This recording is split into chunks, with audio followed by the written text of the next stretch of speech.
And it's this focused state of energy, focusing on the atmosphere, that actually will actually form a nuclear reaction which will change the mass of the atmosphere into energy, and this is what we believe powers the central sun. Now, we don't believe it has mass in itself, but it's just that's the location where this reaction is taking place. Does the sun move at all, or does the inside rotate or anything like that? It doesn't appear to. Probably very slightly. The location of the magnetic field is slightly drifting westward, so it is moving slowly, very slightly, but generally remaining in the center of the planet, as best as we can see at this point of time. Yeah, I guess what we should say is that the sun in the center does not have a mass. It's just the location of this reaction taking place. So It's not something that can fall out to the outer shell, for example. But it provides heat and light. Definitely, yes.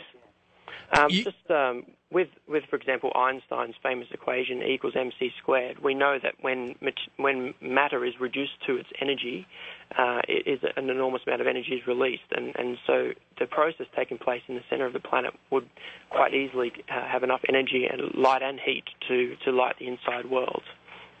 If you were in the hollow Earth, what would it look like? What would it feel like? Would you even know that you are inside of a planet? Well, that's the amazing thing here. If you're inside the Earth, and you didn't know that the Earth was hollow, you would be amazed by what you saw around you. The thing is, first of all, when you're on the outside of the planet, you can't see very far because there's a horizon surrounding you. But on the inside, everything would seem fairly unusual because the land, instead of disappearing behind the horizon, would actually raise up behind the clouds in the distance. And so, therefore, you'd have this strange change of perspective in the ground. In fact, the horizon would be on the clouds. But there'd be many other things inside the Earth that you would actually weigh less, because on the outside of the Earth, you've got the total mass of the planet beneath you, pulling you down, which makes me 70 kilos.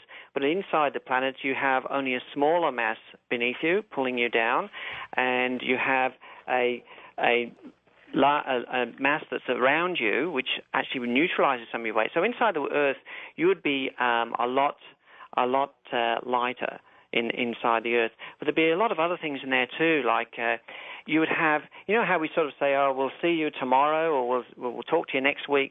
Yeah. Inside the Earth, you've got one long day.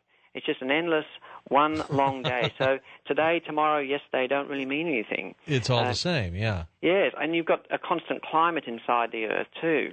And this has been advantageous for the evolution of life within the Earth as well. Okay, when you say constant climate, Kevin, does that mean it doesn't rain, it doesn't snow, it just stays the same? No, I don't exactly mean that. When I say a constant climate, if you take a particular season, say where you are in Oregon, for instance, and you take a particular time of the year, imagine that staying the same all the time. So you still get rain, you still get warm and cool, slight changes in temperature, you still get breezes, but you don't go into winter or summer. You don't have nighttime. You just got this constant warmth all the time. And so everything inside the Earth has this gentle, friendly atmosphere, which is very good for the evolution of life. And this is the thing, this is where the intelligence of humanity has come from.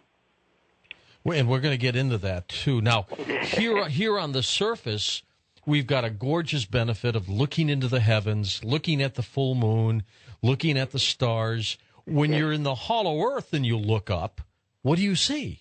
Well, this is it. You see, when we look out into space, if you think about it, we can see for millions and trillions of miles, can't we? We can see other... But inside the Earth, when life evolved inside the Earth, life didn't know that the outside existed. You've got to realize that, too, when they evolved. The greatest distance they could see was across the expanse. And even then, they can't see directly across the expanse because the sun's in the middle. Can you imagine a situation where the shadows never move? All the time, the sun's in the same spot. You've got trees that create shadows along the ground. You've got vegetation that's just evolved to grow in these shadows. See, I'm picturing that if you were in the hollow Earth and you looked up, what you would see is the landmass from the other side, you would definitely looking down on you. You would definitely see land masses, and particularly larger areas of different vegetation and so on, and particularly the land and the sea areas.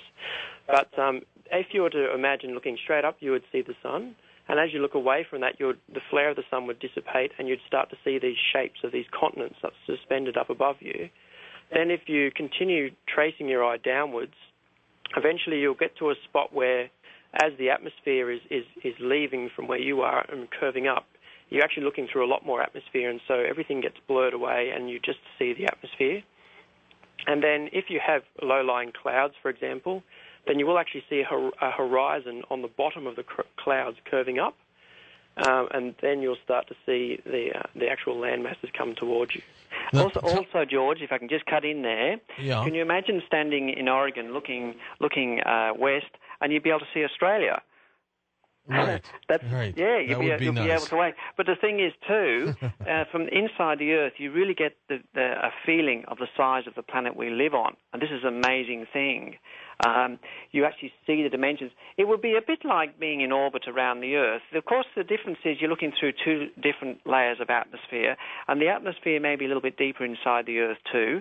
And so it may not be as clear as space, but you get this kind of a feeling of being inside a huge ball.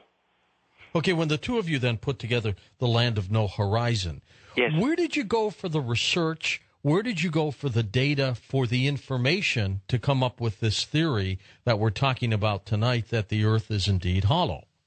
Well, I think we've basically had our eyes and ears open all of this time, and we've got information from a huge variety of sources. When we started this was long before the internet, and it's amazing how much we've discovered just in the last few years since we've been online. Right. But we obviously went to the library. We've found lots of different books on different topics. We've discovered a number of different scientists who actually believe or have discovered some parts of what we're actually saying as well. For example, there's one scientist, S. Warren Carey, who's actually a geologist from Tasmania, and he's written a book called Earth, Universe, Cosmos, and it's the premier Earth expansion book. He's actually written a number of books on Earth expansion, and there's plenty of other people that believe in that as well. So that obviously is fitted into the hollow Earth concept.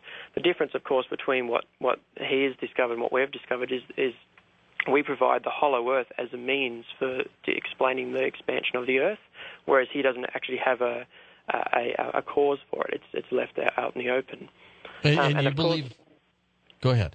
And of course, there's lots of other things as well that we've discovered that have helped us along the way. So basically, we were just looking at everything we could, and we've done lots of research and so on, and we've found a lot of stuff, particularly with geology, that's helped us, because I think that's the foundation of the hollow Earth theory.